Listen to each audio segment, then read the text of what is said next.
কিছুদিন আগে আমির হামজা এক জায়গায় ওয়াজ করছে, খাদিজাতুল কুবরার পুরা জীবনী পড়লাম। জীবনে এক ওয়াক্ত নামাজ পড়েননি, একটা রোজা রাখেননি, জীবনে একদিনের জন্য পর্দায় থাকেননি, জীবনে একটা হজও করেননি, একটা টাকা যাকাতও দেননি। এ বক্তা বলেছে মা খাদিজাতুল কুবরা রাদিয়াল্লাহু তাআলা আনহা জীবনে নামাজ পড়ে নাই। ওর চাইতে মূর্খ বক্তা আসমানের নিচে জমির উপর আর নাই। বাংলাদেশের একটা আন্তর্জাতিক মিথ্যাবাদী আছে, আন্তর্জাতিক চাপাবাজ আছে। এটা ভারসাম্যহীন এক কাফেলা, এর নাম হলো আমির হামজা। যে মা খাদিজা এক ওয়াক্ত নামাজ পড়েনি, মা খাদিজা একটা রোজাও করেনি, মা খাদিজা একদিনও পর্দার মধ্যে ছিল না, মা খাদিজা হজও করেনি, একটা টাকা যাকাতও দেয়নি, তারপরও আল্লাহ তাআলা তাকে সালাম দিয়েছে, বেহেশতের মধ্যে আল্লাহ একটা ঘর বানিয়ে দিছে। এইটা আমির হামজা বলার পরে ফেসবুকে সেই সমালোচনা। যারা জানে না তারা তো সমালোচনা করবেই। এখন কতগুলো ফেসবুক মুক্তি হচ্ছে, জোরে কোন কথা ঠিক কিনা? এখন এইটা দেখে কেড়ে খাদিজার শানে এরকম বেয়াদবিমূলক উচ্চারণ করলো। আসলে মা খাদিজা কখন মারা গেছে আপনারা তো জানা লাগবে। আল্লাহ রাসূল যে মেরাজ করেছেন, মেরাজ করার কিছুদিন আগে মা খাদিজা দুনিয়া থেকে বিদায় নিচ্ছে। তাহলে মা খাদিজা যখন বিদায় নিল তখন নবী নামাজই পায়নি, নামাজ পাইছে মেরাজের রজনীতে 5 ওয়াক্ত। তাহলে খাদিজা মারা গেল কখন? নামাজ পাওয়ার আগে না পরে? তা আগে যদি মারা যায় নামাজ কোথায় পড়বে? হিজরির 2য় সালে আল্লাহ তাআলা রোজা দিছে।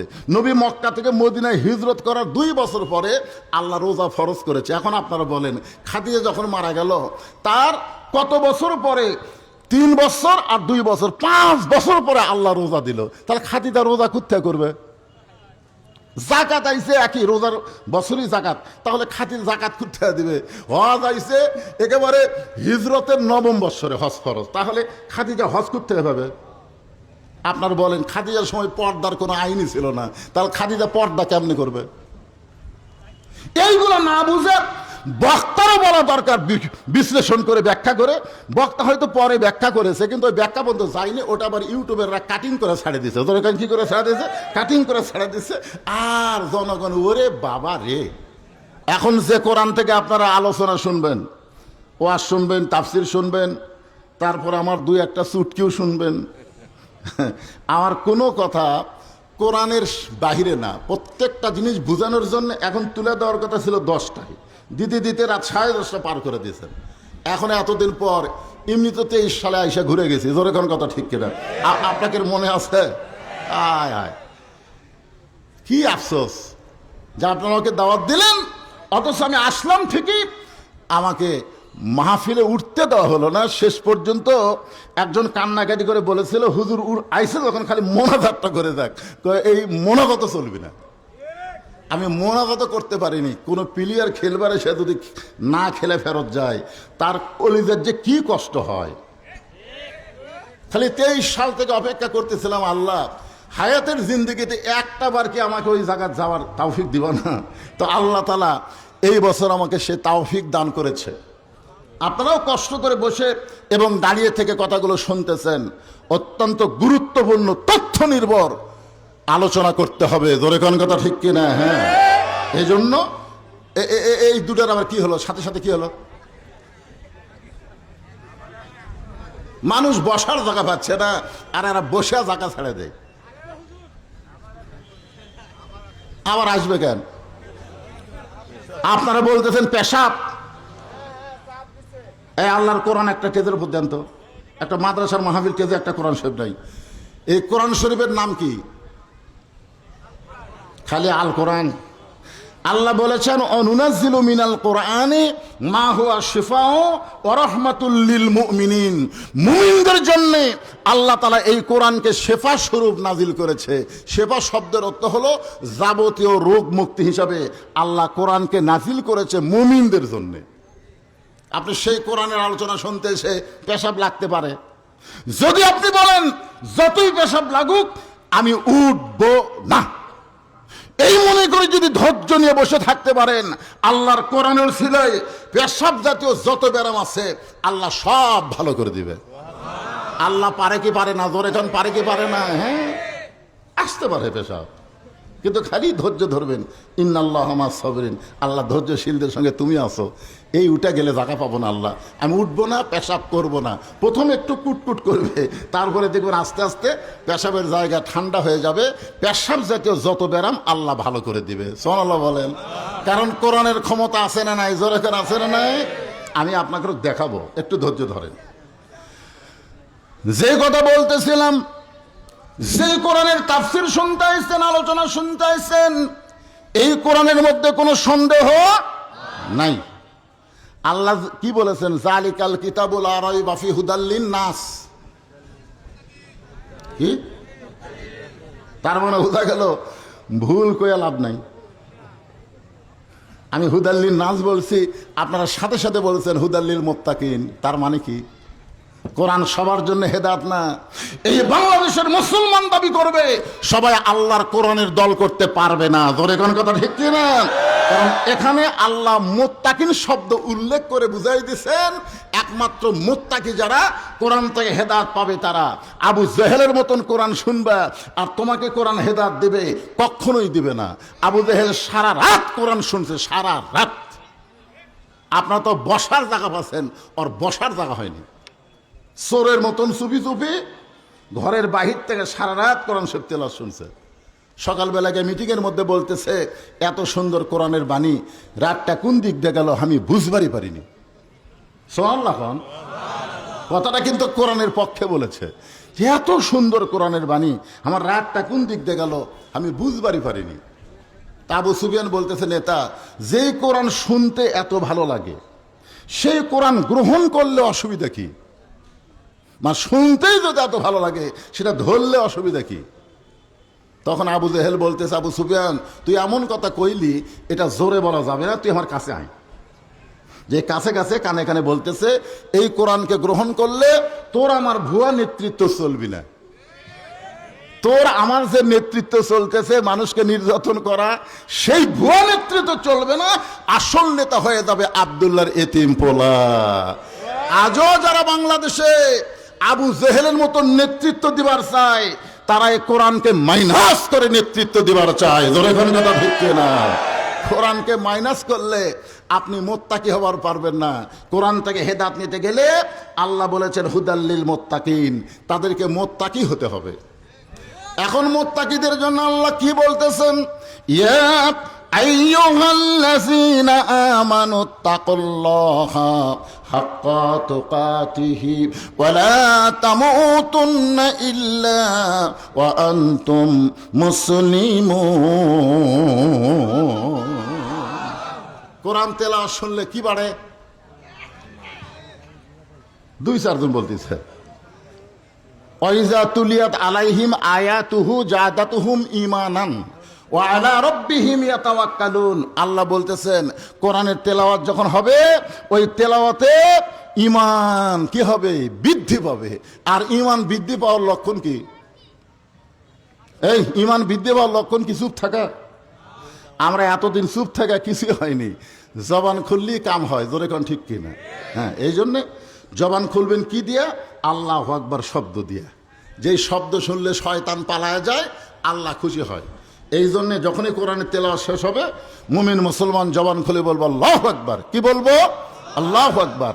আল্লাহ বলতেছেন, যারা আমাকে বিশ্বাস স্থাপন করেছো তাদের 1 নম্বর আমল হচ্ছে আত্তাকুল্লাহ, 2 নম্বর আমল হচ্ছে হাক্কা তুকাতিহি, আর 3 নম্বর কথা হলো ওয়ালা তামুতুন্না ইল্লা ওয়া আনতুম মুসলিমুন, তোমরা মুসলমান না হয়ে মরো না। আমরা মুসলমানের ঘরে জন্ম নিয়ে কি হয়ে মরবো? কথা কয় না, মুসলমানের ঘরে জন্ম নিছি, মরবো কি হয়ে? আরো জোরে বলেন। এখন মুসলমান হয়ে যদি আমরা মরবার চাই, মরা তো লাগবি রে ভাই। রুহের জগৎ শেষ হয়েছে, দুনিয়ার জগৎ চলতেছে যে কোনো সময়। কি মনে করতেছেন? কি আগে মরবি, দাদা না লাতি? লাতির তো মশান মারতেছে, লাতি তো মসজিদে যায় না, দাদা একলা যায়। লাতি বলতেছে কে রে নামাজে যায়, কারণ সময় হয়নি, সময় হয় নাই। বাংলাদেশে আমরা বহু দেখলাম দাদা নাতির জানাজায় অংশগ্রহণ করছে। জোরে ঘন কথা ঠিক কিনা? এই জন্যে অতীত হয়ে গেছে রুহের জগৎ, দুনিয়ার বর্তমান জগৎ চলতেছে, যে কোনো সময় আমাদের মৃত্যু হবে। আল্লাহ বলতেছেন মরা লাগবেই। তবে এই মৃত্যুটা যেন মুসলমান হিসাবে হয়। আল্লাহ বলেছেন মুসলমান না হয়ে মরো না। এখন মুসলমান হয়ে যদি আমরা মরতে চাই, তাহলে আল্লাহর কোরআন থেকে হক কথাগুলো হজম করার শক্তি আপনাদের আছে ভাই? আল্লাহ বলেছেন ওয়াতাওয়াসাউ বিল হক, হক কথা বলতে হবে, হক পথে চলতে হবে, ঈমান নিয়ে যদি মরবার চাই। আল্লাহ বললেন যারা আমাকে বিশ্বাস স্থাপন করেছো, এখানে যত মানুষ আমরা বসে আছি, দাঁড়িয়ে আছি, আমরা সবাই আল্লাহকে বিশ্বাস করি। করি কি করি না? করেন না? কিভাবে করেন? সাহাবীরা বলল ইয়া রাসূলুল্লাহ, আল্লাহকে বিশ্বাস করার সাইজ কি? আল্লাহকে বিশ্বাস করার চেহারা কিরকম? আল্লাহ রাসূল বললেন ইকরার বিল লিসান, তাসদিক বিল জানান, আমল বিল আরকান। এরই নাম হলো ঈমান। জবানে বলতে হবে লা ইলাহা ইল্লাল্লাহ, শুধু জবানে বললে হবে না, তাসদিক বিল জানান, কলিজার মধ্যে ঈমানের জায়গা দেওয়া লাগবে। আপনি জবানে সারা জীবন লা ইলাহা ইল্লাল্লাহ বলেন, আপনার কোনো সমস্যা হবে না, কিন্তু এইটা যখন কলিজার মধ্যে জায়গা দিবেন, নানা রকম বিপদ আপদ মুসিবত আসবে। আল্লাহ রাসূল বললেন বেলাল, তোমার আগে খাদিজা ঈমান গ্রহণ করেছে, আবু বকর ঈমান গ্রহণ করেছে, ও বেলাল তোমার আগে আলী ঈমান গ্রহণ করেছে, আব্দুর রহমান ইবনে আউফ ঈমান গ্রহণ করেছে, কিন্তু বেলাল কেউ ঈমান গ্রহণ করার জন্য আল্লাহ কোরআনের আয়াত নাজিল করে নাই, আর তুমি ঈমান গ্রহণ করার সঙ্গে সঙ্গে আল্লাহ তাআলা কোরআনের আয়াত নাজিল করেছে। বেলাল বলতেছে ইয়া রাসূলুল্লাহ, আমি ঈমান গ্রহণ করার সঙ্গে সঙ্গে আল্লাহ কোরআনের আয়াত নাজিল করলো। রাসূল বলেন আয়াতটা হলো ইন্নাল্লাযীনা ক্বালু রাব্বুনাল্লাহু সুম্মা ইসতাকামু তাতানাজ্জালু আলাইহিমুল মালায়েকা আল্লা তাখাফু ওয়া লা তাহজানু ওয়া আবশিরু বিল জান্নাহ। রাসূল বলেন বেলাল, যারা তোমার আগে ঈমান গ্রহণ করছে তাদের ঈমান গ্রহণ করাতে আল্লাহ আয়াত নাজিল করেনি, তোমার ঈমান গ্রহণ করাতে আল্লাহ আয়াত নাজিল করার কারণ হলো ওরা সবাই স্বাধীন। এর আগে যারা ঈমান গ্রহণ করছে সবাই কি স্বাধীন, আর তুমি হলা গোলাম। তোমার মুনিব কয়টা? বেলাল কয় একটা। কে মুনিব? আল্লাহ। রাসূল বললেন না, আল্লাহ ছাড়াও তোমার আর একটা মুনিব আছে, সেই মুনিবের নাম হলো উমাইয়া। দরকার সেই মুনিবের নাম কি? একদিন হযরত বেলাল বললেন, মুনিব, উট দুম্বা গাধার ঘরে থাকতে আমার কষ্ট হয়, উট দুম্বা সারা রাত পেশাব পায়খানা করে, এই দুর্গন্ধে গোয়াল ঘরে থাকতে আমার কষ্ট হয়, আমার জন্য কি ভালো কোনো জায়গা থাকতে দিবেন না যেখানে আমি একটু আরামে ঘুমাতে পারি? বেলালের মুনিব বলতেছে, বেলাল তোর কথা শুনে আমার হাসি লাগতেছে, আমার কাছে উট দুম্বা গাধার দাম আছে, তোর দাম আমার কাছে নাই। বেলাল দেখতেছে কি সমাজ চলতেছে, যেই সমাজে উট দুম্বার দাম আছে কিন্তু বেলালের দাম নাই। কি সমাজ!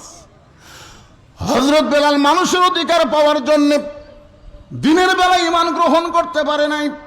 সবাই যখন ঘুমায় গেছে তখন বেলাল চুপি চুপি আল্লাহর নবীর হাতে ঈমান গ্রহণ করেছে। রাসূল বলেন, বেলাল নিজ থেকে ঈমানের কথা প্রকাশ করো না, তবে ঈমানটা কলিজার মধ্যে রাইখা দিবা, কেউ যেন কোনো কিছুতেই তোমার ঈমানটা টের না পায়।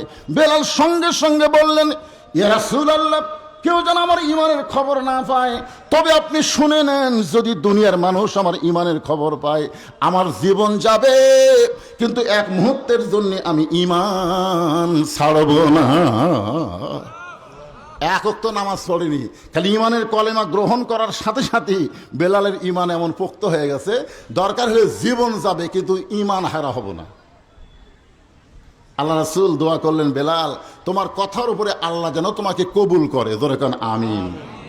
বেলাল আসতেছে আর চিন্তা করতেছে যে আমি তো উটদুম্বা গাধার ঘরেই থাকবো, এই দুর্গন্ধের মধ্যে, এই মনে করে গোয়াল ঘরের দরজা খুলে তাকায় দেখে গোয়াল ঘরের উটদুম্বাগুলো সবাই দাঁড়িয়ে আছে, কেউ পেশাব পায়খানা করেনি। সুবহানাল্লাহ বলেন না কেন? আচ্ছা বলেন কেন করেনি?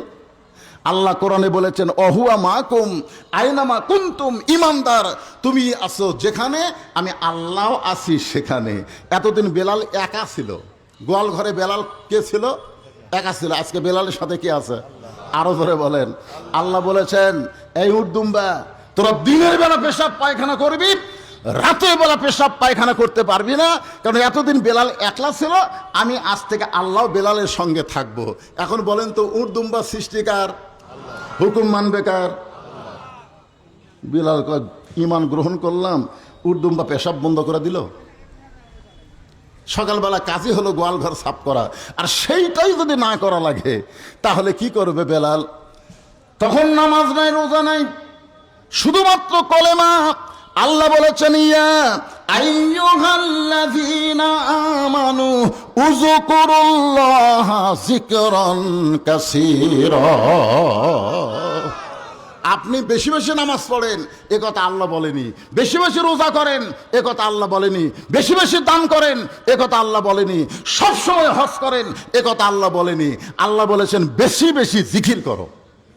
আপনার নামাজের চাইতে, রোজার চাইতে, হজের চাইতে জিকিরের দাম আল্লাহর কাছে অনেক বেশি। বলেন সুবহানাল্লাহ।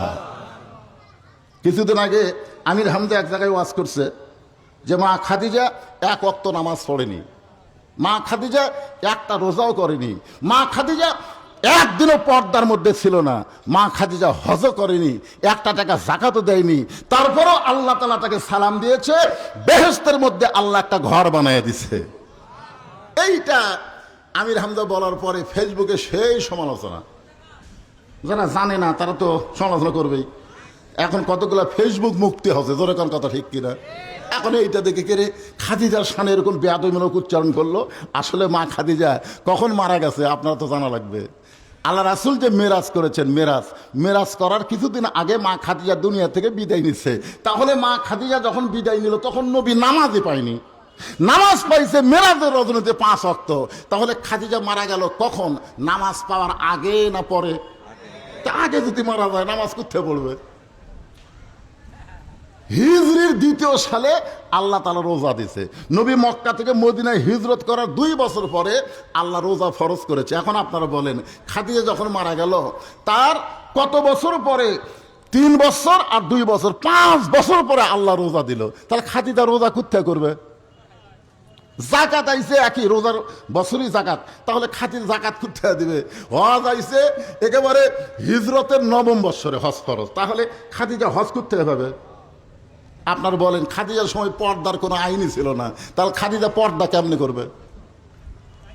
এইগুলো না বুঝে বক্তারও বলা দরকার, বিশ্লেষণ করে ব্যাখ্যা করে। বক্তা হয়তো পরে ব্যাখ্যা করেছে, কিন্তু ওই ব্যাখ্যা পর্যন্ত যায়নি, ওটা আবার ইউটিউবেররা কাটিং করে ছাড়ে দিছে। দরকার কি করে ছাড়া দিয়েছে? কাটিং করে ছাড়া দিচ্ছে। আর জনগণ ওরে বাবা রে।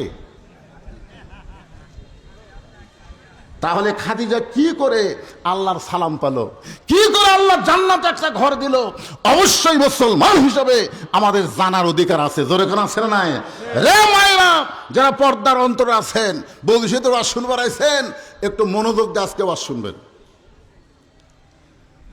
খাদিজাতুল কুবরা একটু মনোযোগ দিয়ে শুনবেন। নামাজ পড়ে নাই, রোজা করে নাই, হজ করে নাই, যাকাত দেয় নাই, তারপরে আল্লাহ তাকে সালাম দিয়েছে। আল্লাহ জান্নাতে তার একটা ঘর বানাইছে। একটাই মাত্র আমল তখন ছিল, সে আমলের নাম হলো জিকির করা।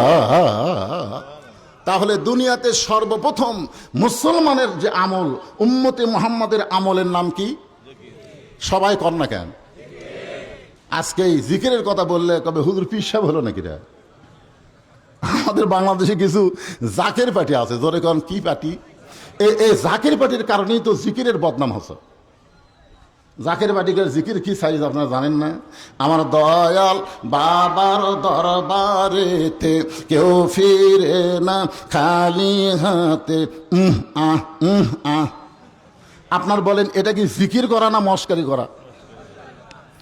একটু মনোযোগ দেন। হযরত বেলাল দেখলেন সকালবেলা কোনো কাজ নাই, তিনি কলেমার জিকির শুরু করে দিলেন। জিকির করতে করতে করতে করতে হযরত বেলাল আসল মুনিবের প্রেমে ধরা পড়েছে। গোলামের বাচ্চা গোলামেরা সকালবেলায় বেলালের বিরুদ্ধে নালিশ করতেছে মুনিবের কাছে, মুনিব এত বেলা হয়ে গেল এখন পর্যন্ত বেলাল গোয়াল ঘরের দরজা খোলে নাই। এমনি তো বেলালের মুনিব বেলালকে দেখতে পারে না, উর্দুম্বার সঙ্গে থাকতে দেয়, এখন সেই বেলালের বিরুদ্ধে আবার অভিযোগ। হাসিনার সময় দেখছেন, হাসিনা কিন্তু এমনি আলেমদেরকে দেখবার পারেনি, আবার আলেমদের বিরুদ্ধে অভিযোগ, জোরে কোন কথা ঠিক কিনা? 116 জন আলেমের তালিকা করা হয়েছিল, তার মধ্যে আমার নাম ছিল 18 নম্বরে। 116 জনের মধ্যে প্রথম 18-র মধ্যে আমার নাম ছিল। এই জন্য আপনাকে আব্দুল কুদ্দুস ওই কিন্তু আমাকে একেবারে ঢুকপারি দিচ্ছিল না। এরপরে মনে করলাম আর একটা আসলো পাটোয়ারি, ই হয়তো ভালো হবি, কিন্তু যে জাতের জাত, জোরে কোন কথা ঠিক কিনা? একই অবস্থা। আলেমদের বিরুদ্ধে অভিযোগ কেন? আলেমদের অভিযোগ কেন করবা? কারণ আল্লাহ কোরআনে বলেছে, ইন্নামা ইয়াখশাল্লাহ মিন ইবাদিহিল উলামা, বান্দা সমূহের মধ্যে আলেম বান্দারা আল্লাহকে বেশি ভয় করে। জোরে কোন সুবহানাল্লাহ। আল্লাহ রাসূল বলেছেন, আল উলামা ওয়ারাসাতুল আম্বিয়া, আলেমরা হচ্ছে নবীদের ওয়ারিস। আর সে আলেমদের বিরুদ্ধে লাগছে। হাসিনার পতন কিন্তু এই আলেমদের বিরুদ্ধে লাগার কারণেই হয়েছে। জোরে কোন কথা ঠিক কিনা? প্রত্যেকটা আলেম হাইকোর্টে, সুপ্রিম কোর্টে কোনো বিচার পায়নি, কোনো বিচার নেই। তারা আল্লাহর কাছে বিচার দিয়েছে, আল্লাহ চোখের পানি দিয়ে বিচার দিয়েছে। ভাইজান একটু মনোযোগ দেবেন। এমনি তো বেলালকে দেখতে পারে না, আবার সেই বেলালের বিরুদ্ধে অভিযোগ করেছে মুনিফ চামড়ার চাবুক নিয়ে, চামড়ার চাবুক না বেলালের দরজা এসে ডাকতেছে, বেলাল ও বেলাল, এত বেলা হয়ে গেল এখনো পর্যন্ত দরজা খুলিস না। বেলাল রে তোর এমন কি ঘুম হলো এখনো দরজা খুলিস না? কারণ বেলাল আসল মুনিবের কাছে ধরা দিয়েছে, নকল মুনিবের শব্দ বেলালের কানের মধ্যে ঢুকতেছে না। সুবহানাল্লাহ কন্যা খা। হ্যাঁ, হযরত বাইজিদ বোস্তামি নামাজের মধ্যে আছে মরুভূমিতে। এখন এক মেয়ে বাইজিদ বোস্তামির সামনে দিয়ে ঘুরতেছে। বাইজিদ বোস্তামি নামাজ শেষ করবে, এই মহিলা, এই তুমি কি পাগলি হয়ে গেলে নাকি? আমি নামাজ পড়তেছি আর তুমি আমার সামনে দিয়ে ঘুরতেছ। মহিলা মুসকে মুসকে হাসে আর বলে, নামাজ কার ইবাদত? এই জোরে কোন, নামাজ কার ইবাদত? তুমি যখন আসসালাতু মিরাজুল মুমিনিন, নামাজ হচ্ছে মুমিনদের জন্য আল্লাহর মিরাজ, আল্লাহর ইবাদতের মধ্যে শামিল হইছো, তোমার সামনে আমি ঘুরতেছি, তুমি কেমনে দেখলা? তার মানে বোঝা গেল তুমি নামাজের মধ্যে ছিলে না। নামাজের ভিতরে থাকা আর নামাজ পড়া দুইটা এক না, দুইটা এক না। জোরে কোন কথা ঠিক কিনা? আজকে আমরা অনেকে নামাজ পড়ি কিন্তু নামাজের ভিতরে ঢুকতে পারি না। নামাজের নিয়ত করার সঙ্গে সঙ্গে দুনিয়ার নানা রকম খবর আমাদের কাছে চলে আসে। কি করেছি সারাদিন সব কথা মনে হয়, হয় কি হয় না? জোরে কোন হয় কি হয় না? কিন্তু সঠিকভাবে যদি নামাজের মধ্যে ঢুকতে পারি, আসসালাতু মিরাজুল মুমিনিন, নামাজ হচ্ছে মুমিনদের মেরাজ। বেলালের মুনিবের রাগ বেশি হওয়ার কারণে মারসেল আত্মীপ দরজা খুলে গেছে। দরজা খুলে দেখে গোয়াল ঘর গোটা পরিষ্কার। সুবহানাল্লাহ বলেন। বেলালের মুনিব বলতেছে, এই গোলামের বাচ্চা, গোলামের, এই তোরা বেলালের বিরুদ্ধে আমার কাছে মিথ্যা নালিশ করলি যে বেলাল ঘুম থেকে চেতন পাইনি। তোরা যখন চেতন পাস নাই, তখন বেলাল চেতন পাইয়া গোটা গোয়াল ঘর পরিষ্কার করেছে। জোরে কোন সুবহানাল্লাহ। আসলে দেখেন, বেলালের মুনিব বেলালকে মারতে গিয়া বেলালের প্রশংসা করতেছে।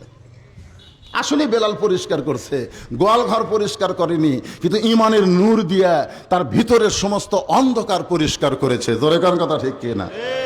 বেলালের মুনিব ডাকতেছে গোয়াল ঘরে, রে বেলাল তুমি কোথায়? বেলাল ডাকতে ডাকতে গোয়াল ঘরের কোনায় গিয়ে দেখে বেলালের গোটা দেহ থর থর করে কাঁপতেছে। ইজা যুকিরাল্লাহু ওয়াজিলাত কুলুবুহুম, যখন কেউ আল্লাহর জিকির করে, এই জিকির করার কারণে তার অন্তরের মধ্যে তড়পড়ানি শুরু হয়ে যায়। সুবহানাল্লাহ বলেন। বেলাল জিকির করতেছে কার? আল্লাহ কি বলতেছেন? ইজা যুকিরাল্লাহু ওয়াজিলাত কুলুবুহুম। বেলালের অন্তরের মধ্যে তড়পড়ানি শুরু হয়েছে। বারবার বেলাল বলে ডাকতেছে, বেলাল কোনোই কথা কয় না।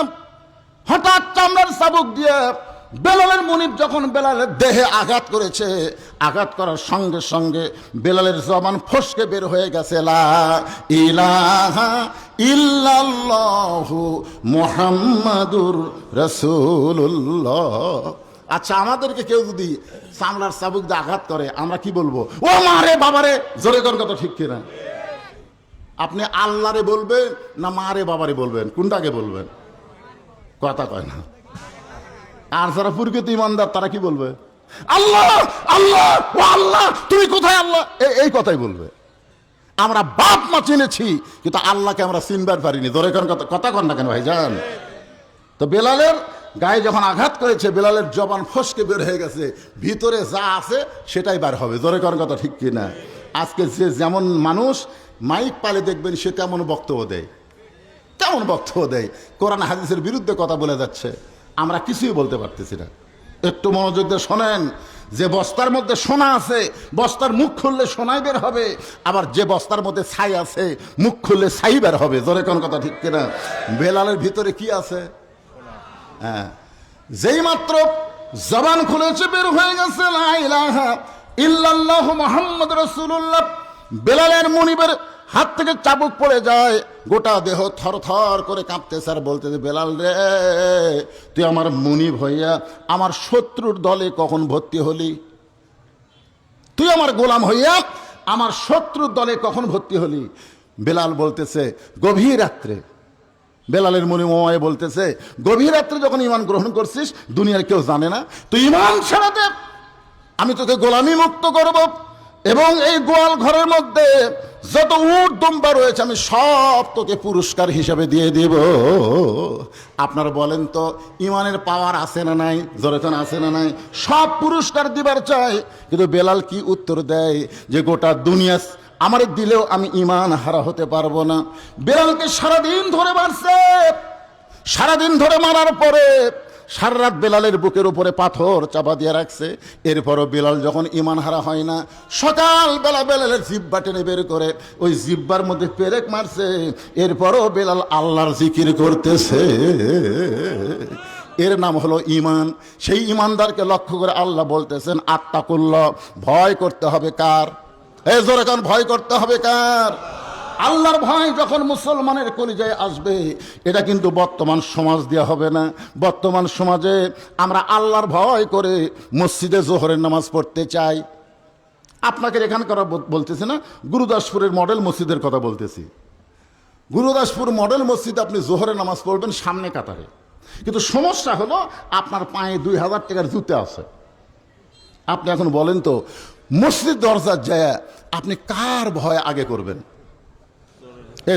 আপনার বুঝতে পারতেছেন আমার কথা? এখানে আল্লাহ বলতেছেন আত্তাকুল্লাহ, ভয় করতে হবে কার? কিন্তু বর্তমান পরিবেশে আপনি 2000 টাকার জুতা নিয়ে বিপদ পড়ে গেছেন। কিন্তু জুতার দরজা থুয়া যদি ভিতরে যাই, আশা দেখবো আমি আছি কিন্তু আমার জুতা নেই। বর্তমান পরিবেশে ঠিক কিনা বলেন? তাহলে কি করতেছে? আস্তে করে জুতা তুলতেছে। তো দুই কান্দে দুই ফেরেশতা বলতেছে, আল্লাহ কি লেখমো?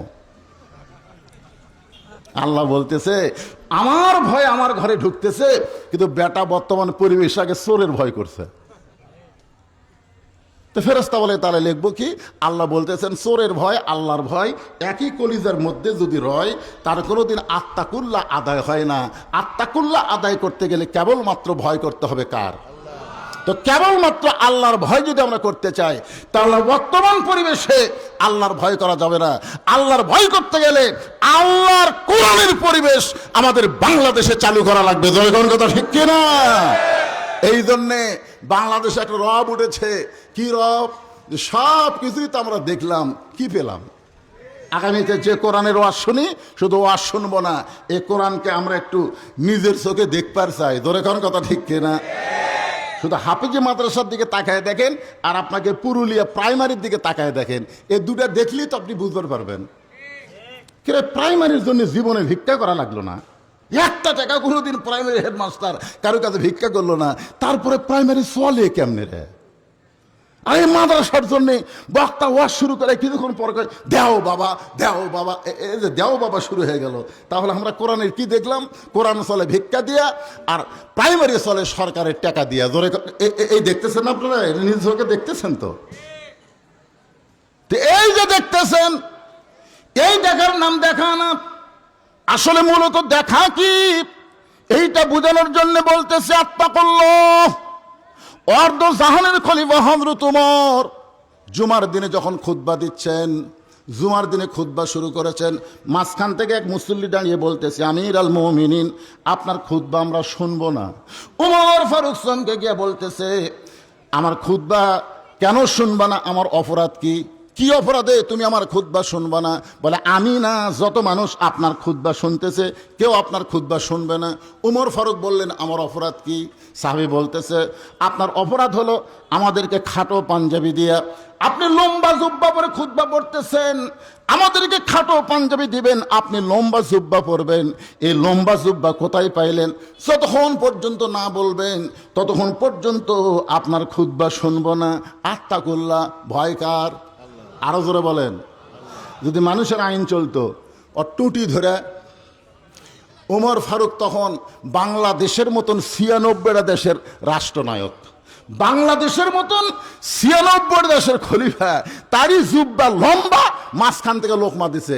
এখন একটা চেয়ারম্যানকে লোকমা দিলে চেয়ারম্যানের চামচা সাইজ করি, জোরে কোন কথা ঠিক কেনা? কেন আমাকে চেয়ারম্যান কি পরে কি করে তুই দেখিস কেন? এই তুই দেখিস কেন? আর অর্ধ পৃথিবীর খলিফা। আত্তাকুল্লাহ কারে কয়? আল্লাহর হয়। উমরের চোখ দিয়ে দর দর করে পানি পড়তেছে। এমন সময় আব্দুল্লাহ ইবনে ওমর 30 পারা কোরআনের হাফেজ, 6 লক্ষ হাদিসের হাফেজ, সুবহানাল্লাহ বলেন। অর্ধ জাহানের খলিফা ওমর ফারুকের ছেলে কয় পারা কোরআনের হাফেজ? 30 পারা কোরআনের হাফেজ, 6 লক্ষ হাদিসের হাফেজ। বাবার পাশে গিয়ে বলতেছে, রে নবীর সাহাবীরা, আমার বাবার জুব্বা লম্বা বলে তোমরা বাবার খুতবা বন্ধ করে দিলে, কিন্তু আমার দিকে একটাবার তাকায় দেখো, তোমরা খাটো হলেও নতুন কাপড় পরে নামাজ পড়তে আইছো, কিন্তু আমার পরনে নতুন কোনো কাপড় নাই। সাহাবেরা বলতেছে, বিশেষ করে ওসমান গনি বলতেছে, আব্দুল্লাহ আজকে জুমার দিনে সবাই নতুন কাপড় পরে নামাজ পড়তে আইছে, আর তুমি পুরাতন কাপড় কেন পরলা? আব্দুল্লাহ কান্দের বলে, আমি পুরাতন কাপড় কেন বললাম? যদি আজকে আমি নতুন কাপড় পরতে চাইতাম তাহলে আমার বাবার জুব্বা লম্বা হতো না। সুবহানাল্লাহ বললেন না? তোমরা যখন সবাই ঘুমিয়ে যাও তখন আমার বাবা ঘুমায় না। যেদিন থেকে বাবা আমার মদিনার খলিফার দায়িত্ব পাইছে সেদিন থেকে বাবা কোনো নেতা না, বাবা তখন জনগণের সেবক হয়ে গেছে। সবাই যখন ঘুমায়, আত্তাকুল্লাহ কার ভয়ে? আল্লাহর ভয়ে আমার বাবা ঘুমায় না। মানুষ কে কোথায় কিভাবে আছে নিজের চোখে দেখার জন্য চোরের মতো সারা রাত আমার বাবা ঘুরে বেড়ায়, চোরের মতো সারা রাত। হযরত ওমর ঘুরতে ঘুরতে দেখতেছে একটা পুরুষ মানুষ তাঁবুর বাহিরে এসে খালি উত্তরে যায় দক্ষিণে যায়, একবার উত্তর দিকে যায় একবার দক্ষিণে যায়। ওমর ফারুক এই দৃশ্য দেখার পরে তিনি বললেন, লোকটা তো অস্থির, আর অস্থির লোককে যদি তুমি থামাবার চাও নবীর তরিকা মোতাবেক তাকে সালাম দাও। ধরে গেল কি দাও? তো লোকটা একবার উত্তরে যাচ্ছে দক্ষিণে যাচ্ছে, খালি এই ছটফট ছটফট করতেছে। ওমর ফারুক তাকে স্থির করার জন্যে সালাম দিলেন, আসসালামু আলাইকুম ইয়া আব্দুল্লাহ। লোকটা সালামের উত্তর দেয় না।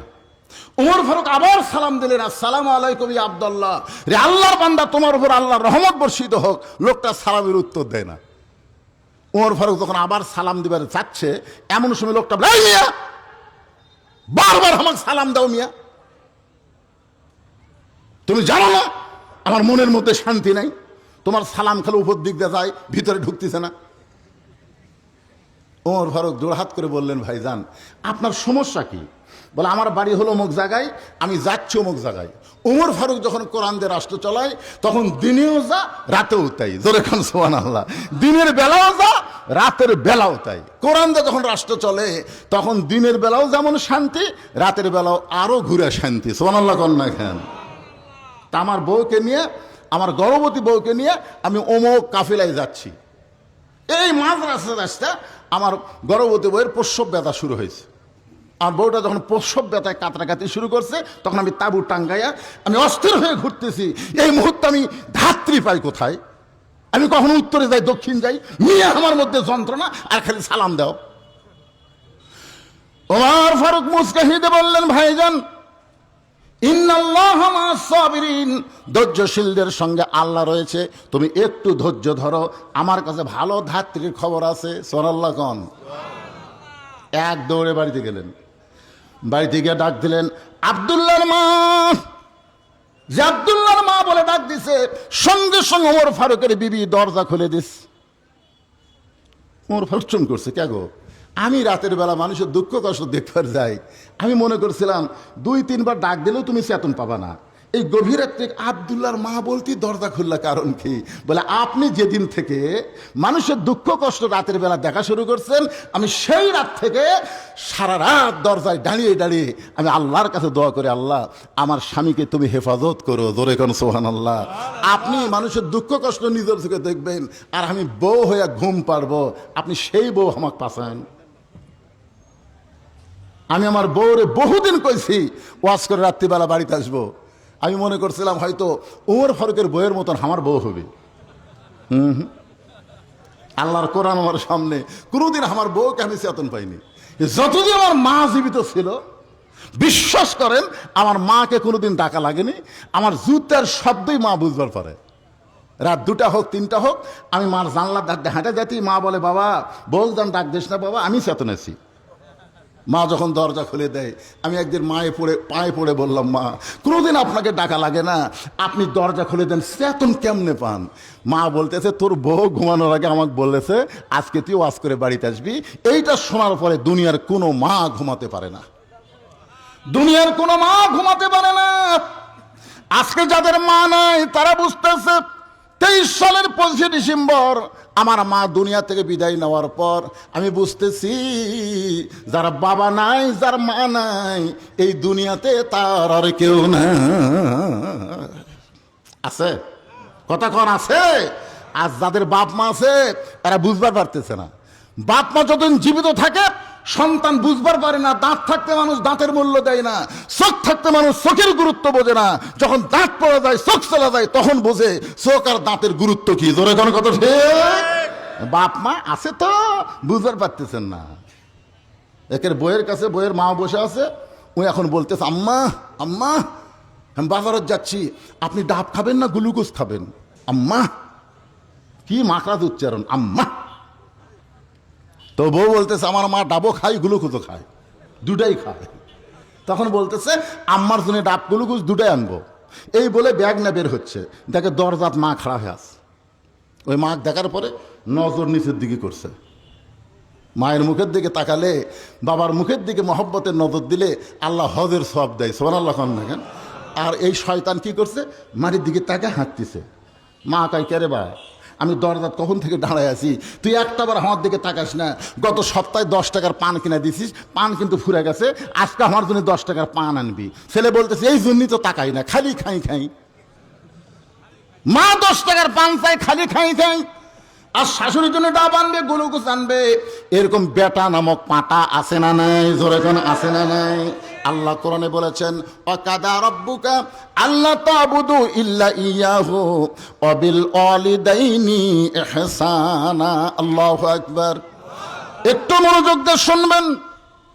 ওমর ফারুক দৌড়ে এসে দরজায় যেই মাত্র বললেন আব্দুল্লাহর মা, সঙ্গে সঙ্গে দরজা খুলে দিল। ওমর ফারুক বলেন আব্দুল্লাহর মা জান্নাতে যাবার চাও? তো বলে জান্নাতে যাবার চাই মানে?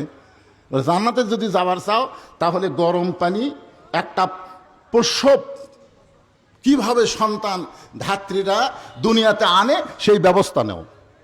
ওমর ফারুকের বিবি সব কিছু নিয়ে গভীর রাত্রে ওমরের সঙ্গে চলতেছে, তাবুর অপর পৃষ্ঠেতে ঢুকাইয়া দিয়া ওমর ফারুক লোকটাকে শুধু বলতেছে ইন্নাল্লাহ মা সাবিরিন, আল্লাহ ধৈর্যশীলদের সঙ্গে আল্লাহ আছে, আর অস্থিরতা ঘরে লাগবে না। ভালো ধাত্রী ঢুকছে। কিছুক্ষণ পরে বাচ্চা যখন প্রসব হয়, তখন ওমর ফারুকের বিবি বলতেছে এ আমির আল মুমিনিন, আপনার বন্ধুকে খবর দেন তার সন্তান এবং বিবি সুস্থ আছে। আপনারা তো সুবহানাল্লাহ করলেন, কিন্তু ওমর ফারুকের বউ যখন বলতেছে আমির আল মুমিনিন, উনি তখন অবস্থা কি? এই লোকটার অবস্থা কি যে সালামের উত্তর দেয়নি, পায়ের কাছে পড়ে বলতেছে আহারে আমি কত বড় বেয়াদব, আপনি 3-3বার সালাম দিলেন, আমি সালামের উত্তর দিলাম না। ওমর ফারুক বলতেছেন ভাই তুমি আল্লাহর কাছে বলো আল্লাহ যেন অধমকে মাফ করে দেয়, কারণ ঠিক মতো তোমার খোঁজ নিবার পারিনি বলেই তুমি অস্থির হয়ে গেছো। আব্দুল্লাহ বলতেছে রে দুনিয়ায় নবীর সাহাবীরা তোমরা আরামে সারা রাত ঘুমাও, কিন্তু আমার বাবার চোখে ঘুম নাই। যেদিন থেকে মদিনার খলিফা হয়েছে সেদিন থেকে আমার বাবার রাতের বেলা চোখের ঘুম নাই। মানুষগুলো কে কোথায় কিভাবে আছে নিজের চোখে দেখার জন্যে আমার বাবা একা একা ঘুরতেছে। হঠাৎ হযরত ওমর দেখতে পায় তাঁবুর মধ্যে আগুন জ্বলতেছে, আর 2টা বাচ্চা মা মা বলে কাঁদতেছে আর বলতেছে, মা আমাদের খুব ক্ষুধা লাগছে, মা তাড়াতাড়ি খাবার দাও। মা বলতেছে, গোশত সিদ্ধ হলেই তোমাদেরকে খাবার দেব। উমর ফারুক চিন্তায় পড়ে গেলেন, দুম্বার গোস্ত হলে বড়জোর 8 ঘন্টা লাগবে, উটের গোস্ত হলে বড়জোর 1 ঘন্টা লাগবে। এত গভীর রাত হয়ে যায়, এখনো পর্যন্ত গোস্ত সিদ্ধ হয় না, এটা কিসের গোস্ত? উমর ফারুক আস্তে আস্তে তাঁবুর নিকটে গিয়ে বললেন, মা তোমার 2টা সন্তান ক্ষুধার জ্বালায় কাঁদে, এখনো পর্যন্ত তোমার গোস্ত সিদ্ধ হয় না। মা এখনো পর্যন্ত তোমার গোস্ত সিদ্ধ হয় না, মা তুমি এমন কি গোস্ত সিদ্ধ করতেছ? মেয়েটা বলে, পথিক আমার বাড়ি হলো ইয়ামিন দেশে, আমি শুনতে পাইলাম মদিনার খলিফা ওমর অত্যন্ত ভালো মানুষ। ইয়ামিন থেকে খলিফা ওমর ভালো মানুষ জানার পরে আমার 2টা এতিম বাচ্চাকে নিয়ে আমি মদিনায় উমরের কাছে আসলাম। কিন্তু বিকেলবেলায় এত মানুষের ভিড়, এই ভিড় ঠেলে আমি উমরের কাছে কেমনে যাবার পারলাম না। নিয়ত করেছে আগামীকাল সকালবেলা উমরের দরবারে যাব, আগামীকাল সকালবেলায় উমরের দরবারে যাব। এই মনে করে রাতের বেলা আমার 2টা এতিম বাচ্চাকে বুকের মধ্যে নিয়ে আমি ঘুমাবার চাই, কিন্তু বাচ্চা 2টা ক্ষুধার জ্বালায় বারবার শুধু কাঁদতেছে। আমি এখন সান্ত্বনা দেওয়ার জন্যে পাতিলের মধ্যে পাথর আর পানি নিয়ে নিচে আগুন জ্বালায় বলতেছে, বাবা গোস্ত সিদ্ধ হলেই তোমাদেরকে খাবার দেব। আমার পাতিলে কোনো গোস্ত নাই, সিদ্ধ কেমনে হবে পথিক? আমি মা হয়ে যে কি বিপদে পড়েছি। আমার মনে হয় সকালবেলা পর্যন্ত আমার সন্তান 2টা বাঁচবে না। আত্তাকুল্লাহ, আল্লাহর ভয়ে হযরত উমর বলতেছে, মা তুমি একটু ধৈর্য ধরো, মা তোমার 2টা বাচ্চাকে তুমি একটু সান্ত্বনা দিয়া কোনো মতে জীবিত রাখার চেষ্টা করো, মা। এইবার হযরত উমর এক দৌড়ে বাইতুল মালের দরজায় আসলাম আসলাম বলে ডাক দিলেন। আসলাম দরজা খুলে বলে, আমির আল মুমিনিন এই গভীর রাত্রে আমার ডাকতেছেন, বলে খাবার একটা বস্তা আমার মাথায় উঠায় দে। আসলাম বলতেছে, ই আমির আল মুমিনিন আপনি হলেন আমির, আমি হলাম চাকর, হুকুম দেন কোথায় বস্তা নিয়ে যাওয়া লাগবে। ওমর বলে, আসলাম রে চাকর আর মুনিব না, চাকর আর মুনিব না, এই দুনিয়াতে তুমি আমার বস্তা মাথায় নিবার চাচ্ছ, কিন্তু হাসরের ময়দানে একজনের পাপের বোঝা কেউ মাথায় নেবে না, দে আমার মাথায় বস্তা উঠাইয়া দে।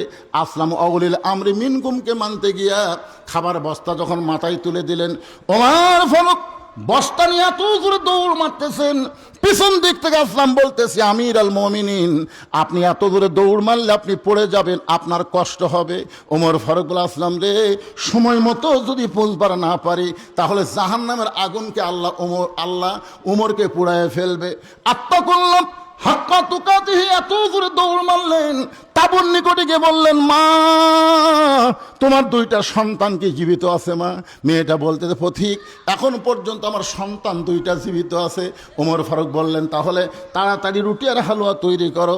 মেয়েটা রুটি আর হালুয়া তৈরি করে ওমর ফারুকের হাতে যখন দেয়, ওমর ফারুক রুটি আর হালুয়া নিয়ে 2টা বাচ্চাকে 2 উরাতের উপরে বসা মুখের মধ্যে ঢুকায় দিচ্ছে।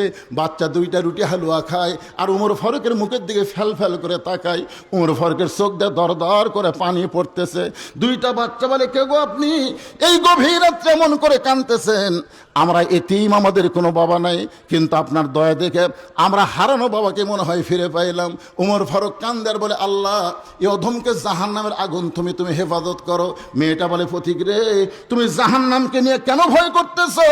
ভালো মানুষের গল্প শুনেছি, কিন্তু মানুষ এত ভালো হয় কোনোদিন আমি কল্পনা করিনি। আমি আল্লাহর কাছে বলতে চাই, আল্লাহ উমরকে মদিনার খলিফা না বানায়া তোমাকে যদি মদিনার খলিফা বানাইতো তাহলে মদিনা আল্লাহর জান্নাত হয়ে যেত।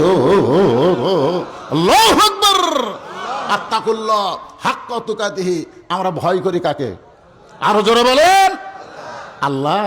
যতই গণ আল্লাহ, মানুষের তৈরি আইন দিয়ে যদি বাংলাদেশ চলে, মুখে বলা যাবে ভয় করে আল্লাহকে, কিন্তু অন্তর দিয়ে করতে পারবেন না। যেই কোরআনের ওয়াজ শুনতেছেন, এই কোরআন মোতাবেক আমাদের চলা লাগবে। জোরে কোন কথা ঠিক কিনা ভাইজান? ওমর ফারুক এত ভয় করেছে, কারণ কি?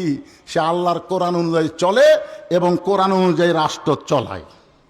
আব্দুল্লাহ বলতেছে, এ ওই সাহাবীরা তোমরা খাটো পাঞ্জাবি হলেও নতুন পোশাক পরেছো, আর আমার দিকে তাকায় দেখো আমি পুরাতন কাপড় পরাইছি। ওসমান গনি বলে, আব্দুল্লাহ তুমি পুরাতন কাপড় কেন পরলা দিনে? বলে, আমি যদি নতুন কাপড় পরতাম আমার বাবার জুব্বা লম্বা হতো না। তোমরা সবাই যখন ঘুমায় থাকো আমার বাবা গভীর রাত্রে আমার দরজায় গিয়ে ডাকতেছে, আব্দুল্লাহ আব্দুল্লাহ বলে। আমি দরজা খুলে তাকায় দেখি বাবার হাতে একটা পাঞ্জাবি। আমি খুশি হয়ে বললাম, বাবা বাইতুল মাল থেকে আমার একটা পাঞ্জাবি দিছে, আপনি আর একটা দিবে রাখছেন? আসলে নেতার বেটা হওয়ার মধ্যে লাভ আছে। আমি একটা পাঞ্জাবি পাইছি, আপনি আর একটা দিবে রাইছেন। ওমর ফারুক বললেন, ইন্নাল্লাহা ইয়ামুরুকুম আন তুআদ্দুল আমানাতি ইলা আহলিহা ওয়া ইযা হাকামতুম বাইনান নাস আন তাহকুমু বিল আদল। জোরে বল আল্লাহু আকবার। আব্দুল্লাহ তুই কি মনে করিস যে তুই একটা পাঞ্জাবি পাইছিস আমি আর একটা দিবে রাইছি? না রে পাগল, না, এইটা আমার ভাগে পড়েছে। এখন তুই বল, এত খাটো পাঞ্জাবি পরে আমি আগামীকাল খুতবা কেমনে দিব? আব্দুল্লাহ বলতে, তাহলে আমি কি করব? বলে, তোর ভাগে যে কাপড় পাইছিস ওই কাপড়টা আমাকে দান করে দে। আব্দুল্লাহ বলে, গভীর রাত্রে আমার কাপড় আমার বাবাকে দান করে দিলাম। বাবার কাপড় আমার কাপড় একত্র করে বাবা লম্বা জুব্বা বানায় সেই জুব্বা পরে খুতবা দেয়। এখন বলো বাবার খুতবা শোনা যায় কি না যায়?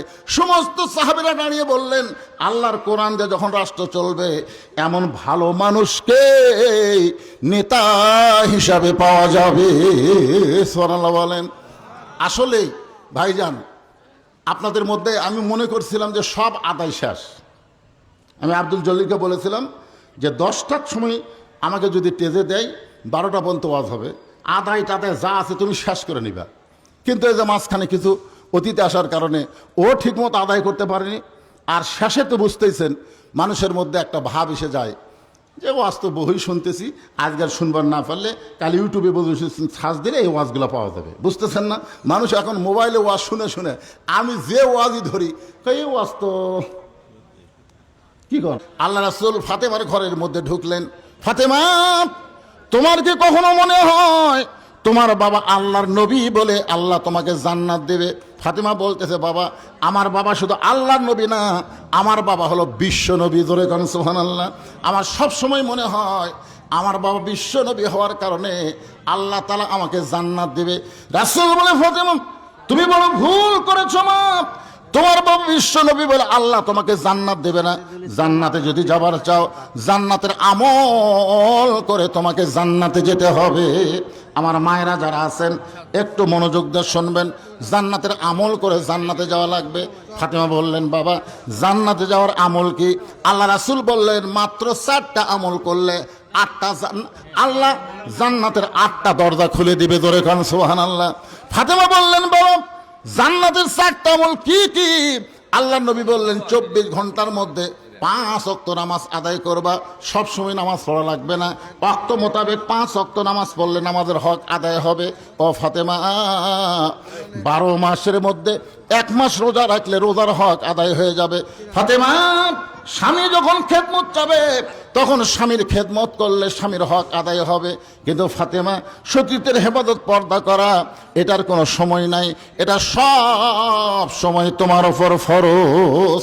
আমার মায়েরা যারা পর্দায় আছেন মা, আপনাদের জন্য সর্বসাকুল্যে সবচাইতে গুরুত্বপূর্ণ ওয়াজ হলো সবসময় পর্দার মধ্যে থাকতে হবে। রাসূল বললেন, ফাতেমা পর্দার আমলটা 24 ঘন্টায় তোমাকে করা লাগবে। নামাজ কিন্তু সব সময় পড়া লাগবে না, নামাজের সময় হলে নামাজ পড়া লাগবে, ঠিক কিনা বলেন? রোজা সব সময় করা লাগবে না, রোজার মাসে রোজা রাখলেই চলবে। স্বামীর খেদমত সব সময় করা লাগবে না, স্বামী যখন খেদমত চাবে তখন স্বামীর খেদমত করলেই চলবে। কিন্তু কিন্তু ফাতেমা, পর্দা এইটা সব সময় করতে হবে, 24 ঘন্টায় পর্দার মধ্যে থাকতে হবে। ঠিক আছে, 24 ঘন্টায় পর্দার মধ্যে থাকতে হবে। ও ফাতেমা, সঙ্গে সঙ্গে এক মহিলা মার জন্য দোয়া চায়, 500 টাকা দান করেছে।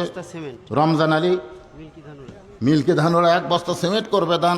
আল্লাহ রমজান আলীর দানকে আল্লাহ আপনি কবুল কর, আল্লাহুম্মা আমিন। সঙ্গে সঙ্গে ফাতেমার গায়ে একটা ওন্না ছিল, ফাতেমার গায়ে একটা ওন্না ছিল। কি রে বাবা, যদি টান দিবার পারি না এটি লিখে দিলে কি হয়? 1 বস্তা সিমেন্ট। বক্তা যদি না বলে দান কবুল হবে না এরকম নিয়ত করলে আল্লাহ দানই নেবে না। বক্তা বলা লাগবে কেন? আপনি দিয়ে যান।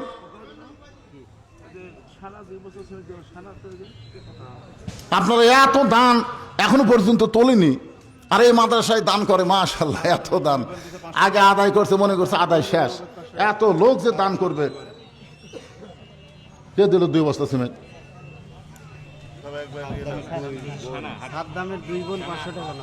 সাদ্দামের 2 বোন 500 টাকা দান করছে।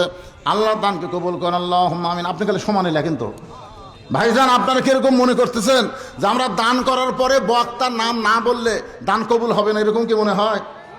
বরং প্রকাশ্যে দান করার চাইতে গোপন দান করা আল্লাহর কাছে অনেক প্রিয়। জোরে কোন ঠিক কিনা? বাংলাদেশে যত বেশি বড় বড় জিনিস হয়েছে এই দানগুলো কিন্তু প্রকাশ্যে হয়নি। এই যে মাদ্রাসায় যারা জায়গা দিছে, মাদ্রাসায় যারা তৈরি করেছে, তারা হয়তো মানুষকে জানায়নি, শুধু আল্লাহ জানে। আপনারা জানবেন যে যত বড় বড় দান এগুলো সব গোপন দান। সুবহানাল্লাহ বলেন। আর এই চুঁচড়া ফুটিয়ে এগুলো সব প্রকাশ্যে আদায় হয়। বড় বড় দান, সবচাইতে বড় দানকারীর নাম হলো ওসমান গনি। সুবহানাল্লাহ বলেন।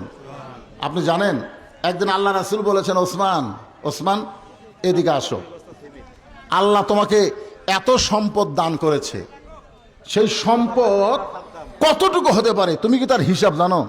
ওসমান গনি বলতেছি, ইয়া রাসূলুল্লাহ, আল্লাহ আমাকে এত সম্পদ দিছে, আমি তার পরিপূর্ণ হিসাব দিবার না পারলেও একটা হিসাব আমার কাছে আছে। তো আল্লাহ রাসূল, ওসমান কোন হিসাব তোমার কাছে আছে? বলে হিসাবটা হলো আল্লাহ আমাকে যত সম্পদ দিছে এই সম্পদগুলো গুদামে রাখার পরে গুদামের তালা দিয়ে যে চাবিগুলো হয়, এই চাবি টানতে একটা উট হিমশিম খায়। মানে গুদামত তালা দেওয়ার পরে যে চাবি হয়, এই চাবি টানতে একটা উট কি করে? হিমশিম খেয়ে যায়। তা আল্লাহ রাসূল বললেন, ওসমান, আল্লাহ যদি তোমার এই সমস্ত সম্পদ ফেরত চায় তুমি কি দিবা? আল্লাহ যে তোমাকে সম্পদ দিছে, এই সম্পদ যদি আল্লাহ ফেরত চায় তুমি কি দিবা? ওসমান গনি মারছে, দৌড় মারছে। তো উমর ফারুক বলতেছি, ইয়া রাসূলুল্লাহ, আপনি এই কথা বলার পরে ওসমান এত জোরে দৌড় মারলো কারণ কি? আল্লাহ রাসূল বললেন দেখা যাক। কিছুক্ষণ পরে ওসমান যে উট চাবি টানে, ওই উটের রশি ধরে আল্লাহ নবীর কাছে এনে বলতেছি, ইয়া রাসূলুল্লাহ, শুধু গুদাম না, গুদামের ভিতরে মাল না, গুদামের যে তালা দিয়েছি তালা না, এই চাবি সহ উটটা আমি আল্লাহ রাস্তায় দিয়ে দিলাম। তাহলে কি দিল? মানে যা ছিল। তো রাসূল বললেন, ওসমান, সবই যখন আল্লাহকে দিয়ে দিলা, তোমার জন্য রাখলা কি? ওসমান বলতেছে, আল্লাহ এবং রাসূল আমার জন্য থাকলেই যথেষ্ট। নবী আসমানের দিকে তাকাই বলেন, আল্লাহ, এই ওসমানকে তুমি কি দিবা? আল্লাহ বলতেছে, এইরকম দানকে আমি আল্লাহ খুশি হয়ে দান করাই লাগলো না, খালি নিয়ত করার সাথে সাথে আমি আমার গানি ডিগ্রি ওসমানকে দিয়ে দিলাম। ধরে কারণ সুবহানাল্লাহ।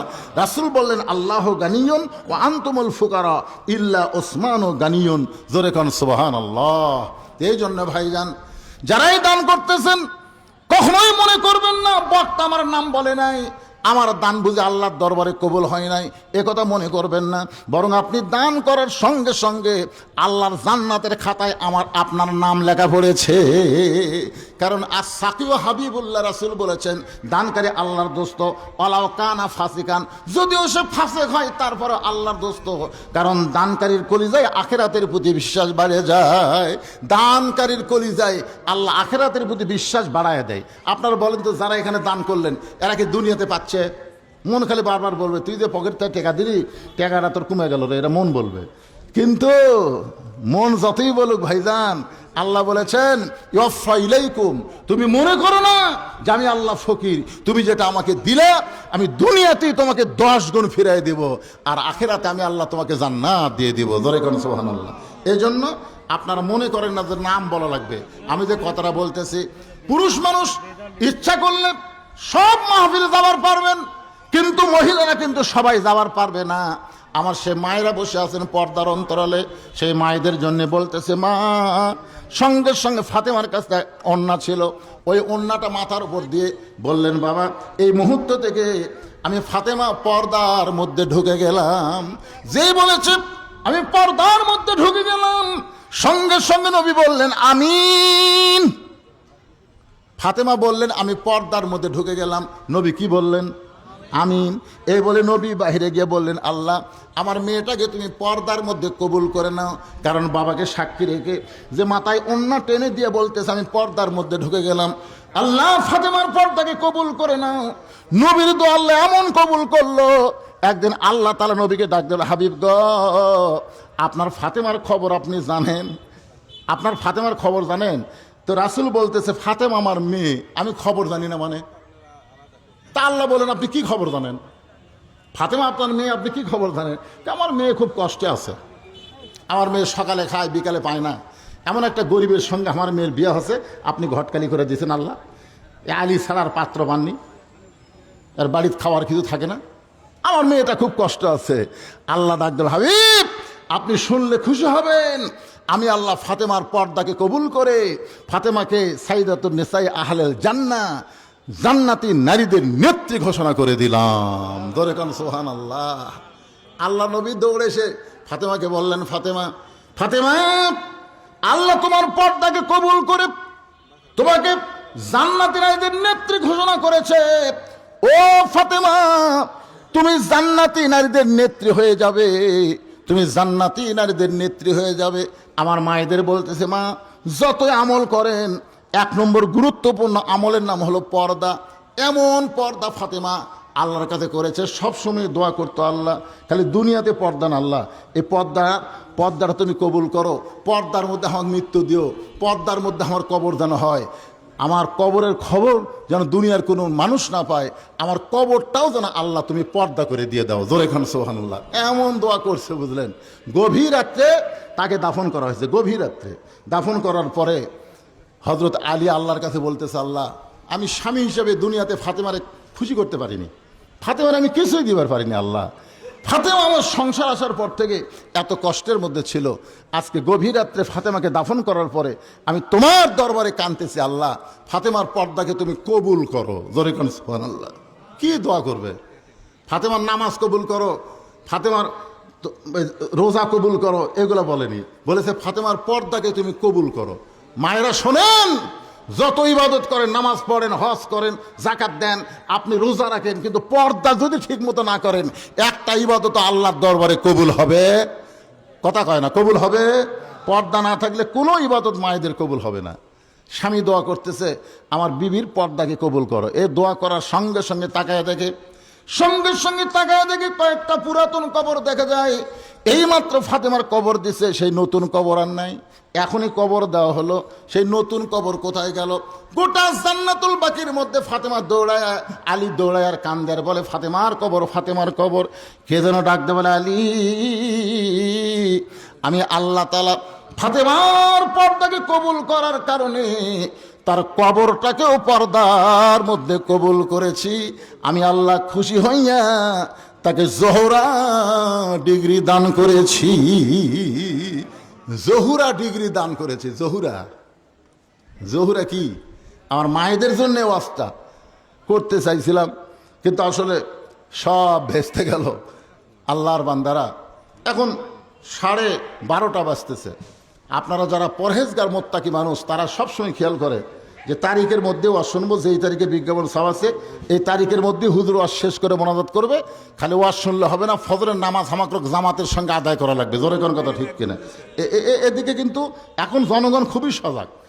একটা কথাই নাই, আগের দিন বাঘে খাচ্ছে, আগের দিন বাঘে খাচ্ছে। এখন অনেকে চিন্তা করতেছে যে আমরা বড় দল, আমরা এই সেই, এরকম চিন্তা করলে থাকলে হবে না তো। মানুষ এখন অনেক সজাগ হয়ে গেছে। জোরে কোন কথা ঠিক কিনা? আগে আমরা দেখছি এরকম আপনাদের গুরুদাসপুরের ওয়াজ মানে লাস্টে তবারক থাকে না, লাস্টে পোলা থাকে না, খিচড়ি থাকে না। আমি যতগুলো মাহফিল করছি শেষে তবারক আছে। মানুষকে ওয়াজ যেমন হয় হোক, লাস্টে তো তবারক আছে, অন্তত তবারকের টানে বসে থাকে। কিন্তু এখন মানুষ চালাক হয়ে গেছে, ওয়াজাটা গভীর রাত্রে তবারক খেলে আর পেট খারাপ করা যাবে না, কারণ এত রাত্রে তবারক আর তবারক থাকে না, আর গজব হয়ে যায়। জি, এই মাদ্রাসার ছাত্রের মা 500 টাকা দান করছে। এই মাদ্রাসার একজন ছাত্রের মা, ইমনের মা 500 টাকা দান করছে। আল্লাহ ইমনের মায়ের দানকে আল্লাহ কবুল করেন। সকলে বলে আল্লাহুম্মা আমিন। জিয়ারুলের মা মাঠপাড়া থেকে 500 টাকা বাকিতে দান করেছে। আমার মায়েদের বলতেছি, মা আপনারা সবসময় মাদ্রাসায় দান করবেন। ইয়াকুবের মা 3000 টাকা দিয়ে একটু দোয়া করে দেন। ইয়াকুবের মা আমার বোন, আপনার বোন, মাশাআল্লাহ 3000 টাকা দান করেছে। বোন না বলে ইয়াকুবের মা বলতেছে। আপনার একেবারে সহোদর বোন, যাই হোক, যারা তো বোন, বোন দান করেছে 3000 টাকা, ইয়াকুবের মা আল্লাহ দানকে কবুল করেন, জোরে বলেন আল্লাহুম্মা আমিন। এরকম মায়েরা যারা এখনো দান করতে পারেন নাই, এত রাত হয়ে গেছে তারপরেও আপনারা দান করতে পারেন নাই, সবসময় মাদ্রাসায় দান করবেন, সবসময় মাদ্রাসায় দান করবেন। আর আপনাদের এলাকায় আপনার যারা আছেন, আপনাদের সন্তানগুলো, এবারে কোনো ছাত্রের মাথায় পাগড়ি দেওয়া হলো না, ঠিক কিনা বলেন? পাগড়ি দেওয়া হয়েছে? এই কথা কন না কেন, পাগড়ি দেওয়া হয়েছে? তবে হাফেজ সাহেবকে বলবো প্রতি বছর এখানে যেন পাগড়ি দেওয়া হয়, এরকম চেষ্টা করা লাগবে। খালি মাদ্রাসা চালালে হবে না, হাফেজ বার করা লাগবে। কি বার করা লাগবে? হাফেজ বার করা লাগবে। আগামীতে যেন এই মাদ্রাসা থেকে 30 পারা করে হাফেজ বের হয়, জোরে কারণ আল্লাহুম্মা আমিন, জোরে বলে আল্লাহুম্মা আমিন।